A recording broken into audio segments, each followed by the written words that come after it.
ওই স্যালাইন যেগুলো আছে ওগুলো দিয়ে খিলালেই তো হবে। আসসালামু আলাইকুম বন্ধুরা, আশা করি ভালো আছেন। আপনাদের দোয়ায় আমিও এটা ভালো আছি। আজকে আরও একটি নতুন ভিডিও নিয়ে এসেছি। দেখতে পাচ্ছেন ছাগলের পাতলা পায়খানা হওয়ার পরে ডিহাইড্রেশন হয়ে একেবারে পানি শূন্য হয়ে গেছে, চোখ একেবারে বসে পড়েছে। তো আমি ছাগলকে স্যালাইন দিয়েছি, কলেরা স্যালাইন। তো 1000 স্যালাইন দিয়েছি।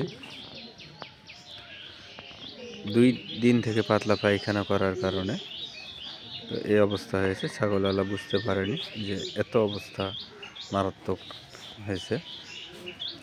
তো আমি স্যালাইন দিয়েছি এবং আগেই আমি কিছু চিকিৎসা দিয়েছি এবং স্যালাইনের ভিতরে আমি ইঞ্জেকশান দিয়েছি।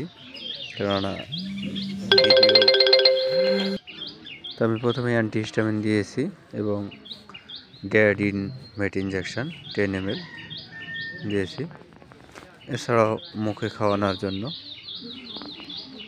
রুসিফিড পাউডার 5 গ্রাম করে দিনে 2 বার এবং ওরালি খাওয়ার জন্য মুখে যে স্যালাইন, গোকোলাইট স্যালাইন, এই স্যালাইন দেওয়া হয়েছে এবং পাতলা পায়খানা বন্ধের জন্য ট্যাবলেট দেওয়া হয়েছে, সালফা 3 ভেট ট্যাবলেট।